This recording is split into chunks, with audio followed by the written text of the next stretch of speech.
Ele é médico, palestrante internacional, escritor best-seller, autor de mais de 90 livros, muitos na lista de mais vendidos do New York Times. Suas obras já foram traduzidas para mais de 40 idiomas. São milhões de leitores ao redor do mundo. Na entrevista especial de hoje, vamos explorar como as ideias desse ícone espiritual podem ajudar líderes, executivos e empresas a encontrarem não apenas sucesso, mas significado, propósito e bem-estar num mundo cada vez mais acelerado e desafiador. Hoje eu recebo Dr. Deepak Chopra. It's an honor to be here with you, Dr. Chopra. Who is Dr. Deepak Chopra? How do you define yourself? I don't. As soon as you define yourself, you limit yourself. I don't define myself, although other people define me. So to my children, I'm a father. To my wife, I'm a husband. To the world, I might be a writer. To my former patients, I'm a doctor. So I play lots of roles, but I'm not defined by them. You are the spiritual leader of millions of people around the world. Who is your spiritual leader? Silence. Why? Because that's how God speaks to you. Everything else is poor translation, including the spiritual teachers, including me. So you think people should have silence as a spiritual leader instead of you? That will be a better leader than me. I'm a translator. How do you translate silence? You download the infinite mind, or what we call God. The mind of God speaks to you in silence. And how to do that? Because people don't think it's so easy. Self-reflection, inquiry, meditation, mindfulness, transcendence. Your new book, Digital Dharma, tells how to harness artificial intelligence as a partner in crafting a future. Can you highlight the most transformative concepts? I actually, even though I call it artificial intelligence, it's actually human intelligence, augmented human intelligence. So the best way to use, in my view, AI, augmented human intelligence, is number one as a research assistant. Because when you do research on AI, you can tap into the mind of Plato, Buddha, Jesus, the sages of the Upanishads, the philosophers of the East and West. So it's a research assistant. Number two, it can be your personal friend. You can pretend that AI, give it a name, so it can be a way to self-reflect, ask questions of yourself. And then the AI gets the best sources for you. So research assistant, personal friend, health coach, both for mental and physical well-being and longevity, health span. And finally as a guru. So you can do away with all gurus, including myself. But is it safe?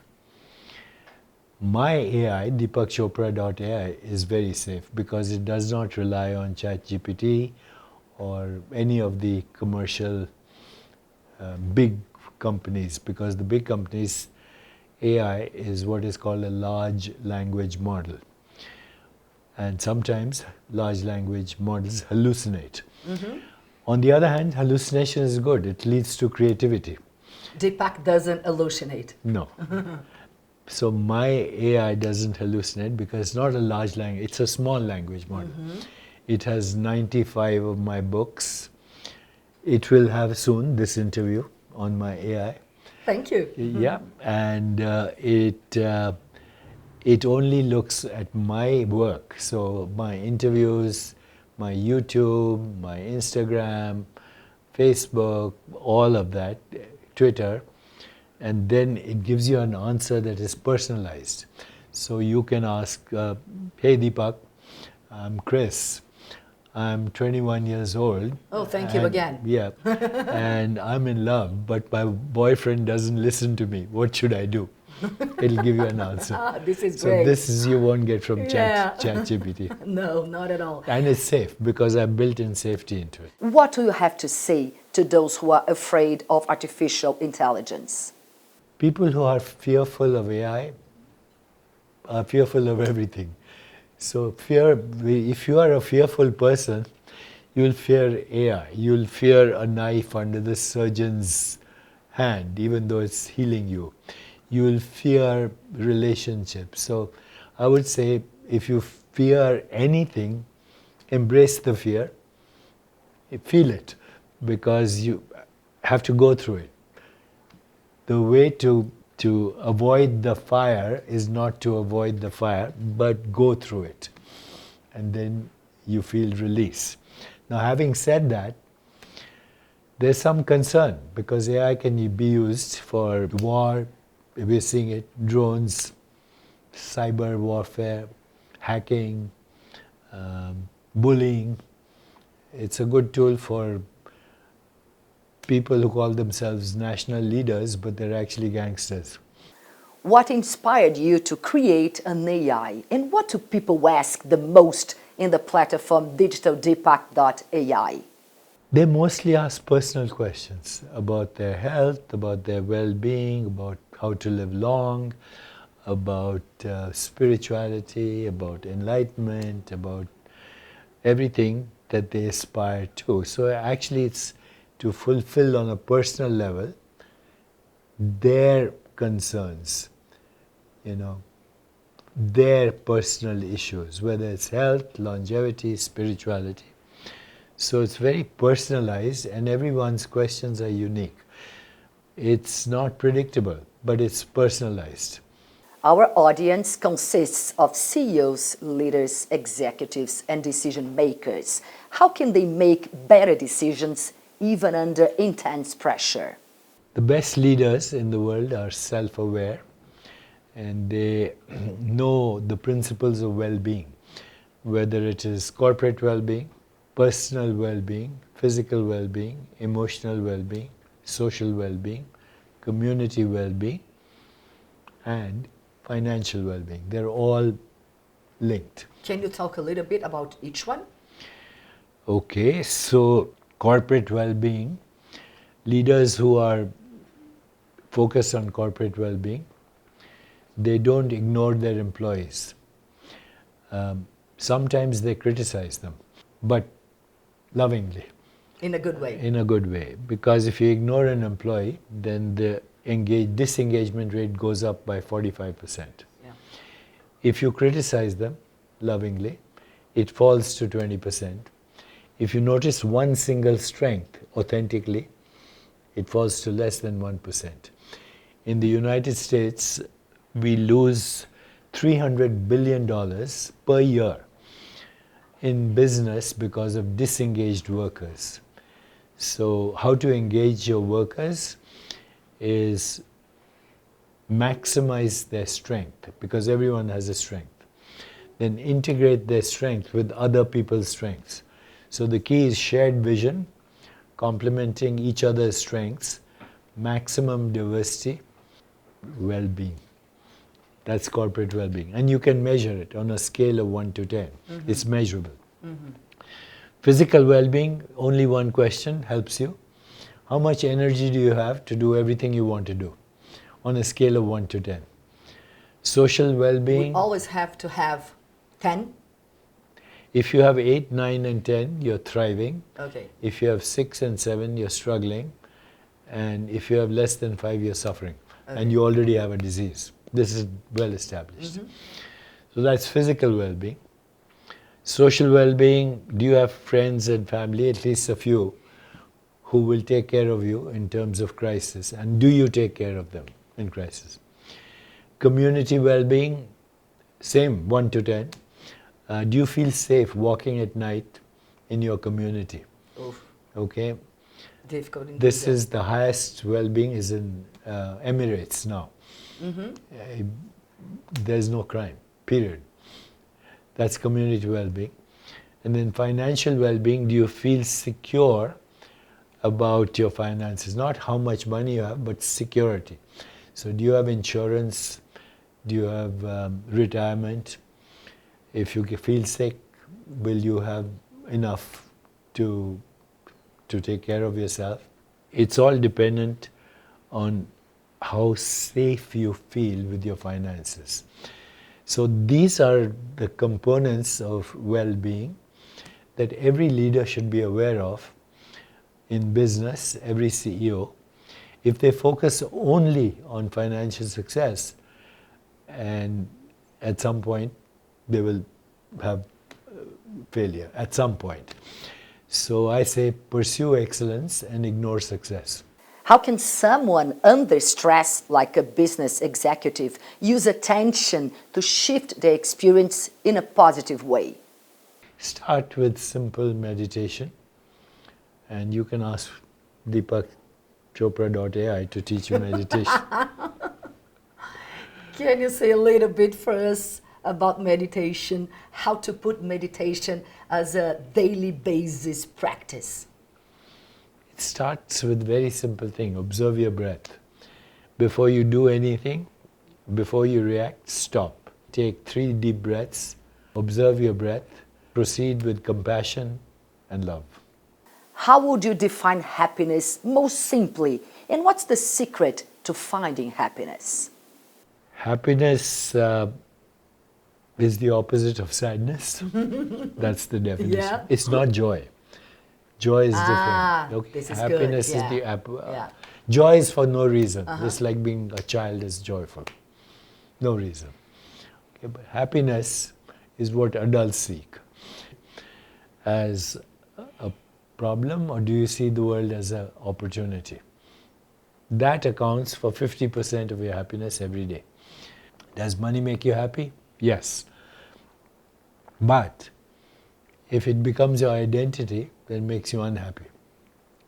So there are 2 categories of people who think of money all the time: the extremely poor and the extremely rich.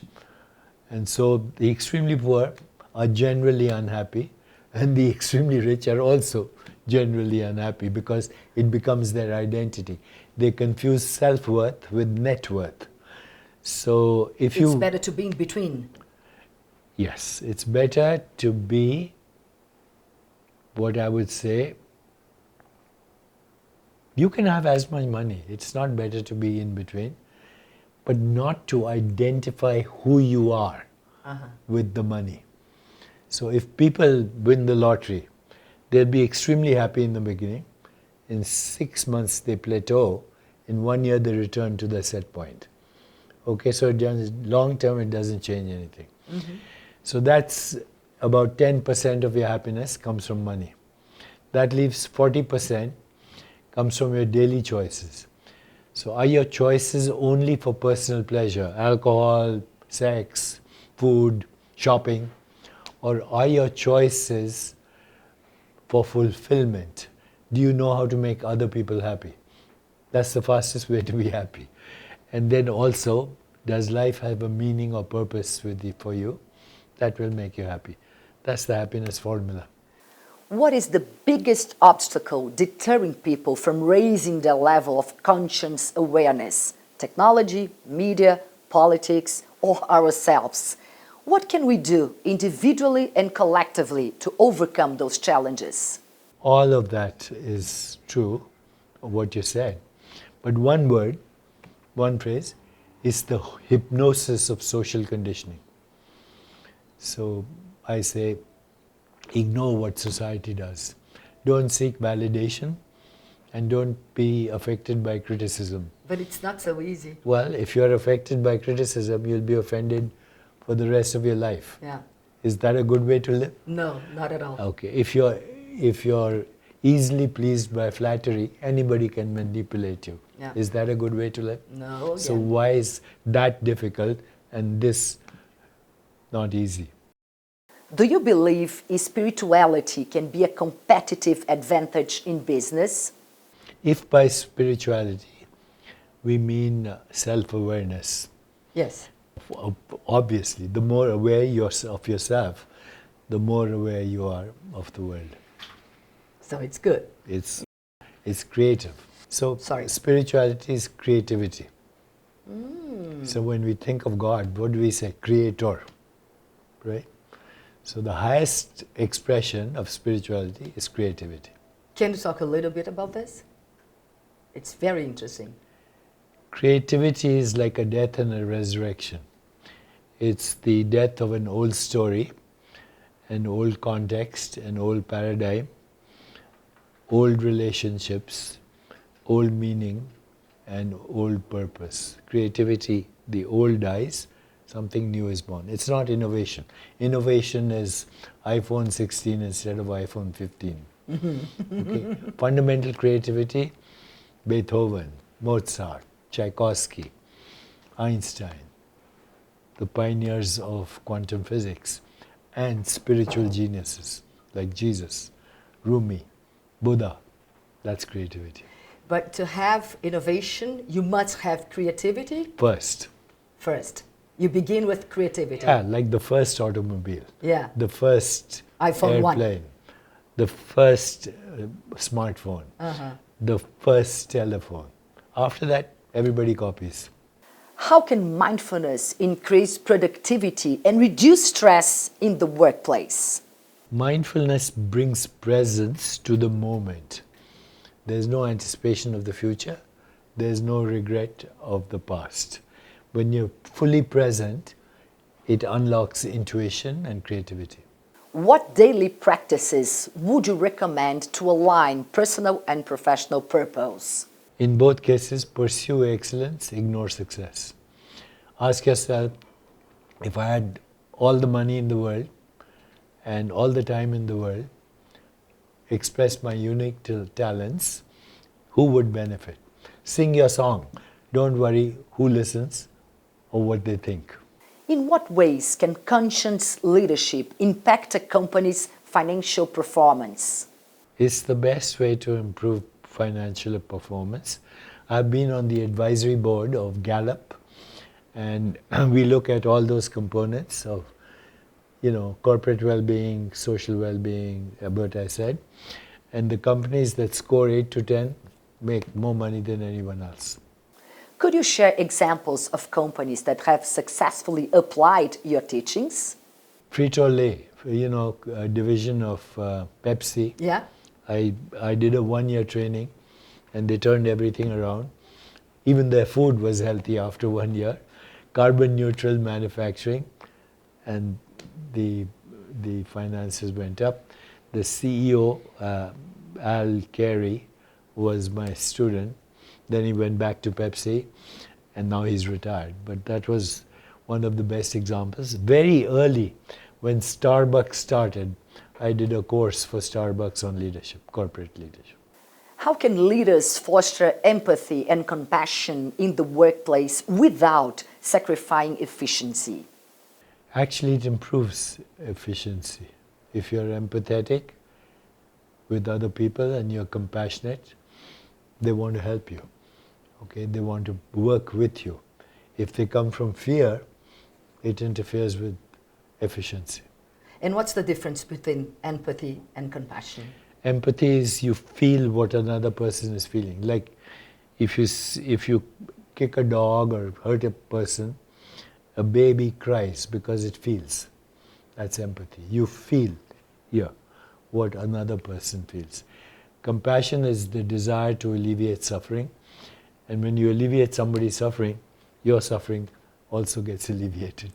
Your book, You Are the Universe, suggests we create our own reality. How can this idea be applied to corporate goal setting?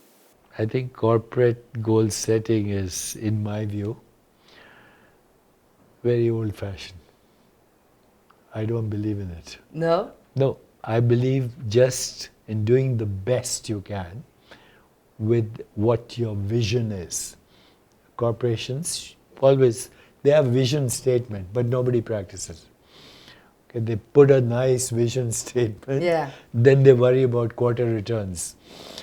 No, stick to your vision statement, which actually share that vision with your team, maximize everybody's strength, complement each other's strengths, have maximum diversity of opinion, of talent, of technology, of storytellers, and you're on your way. In Superbrain, you explore the mind's transformative power. How can leaders use this concept to foster innovation? Start simply. Who am I? What do I want? What is my purpose? What am I grateful for? Then ask, who are they? What do they want? How can I fulfill? But who are they? The employees or the clients? Employees, clients, investors. It starts with employees. If your employees are happy, your customers will be happy. If your customers are happy, your investors will be happy, and you'll be happy.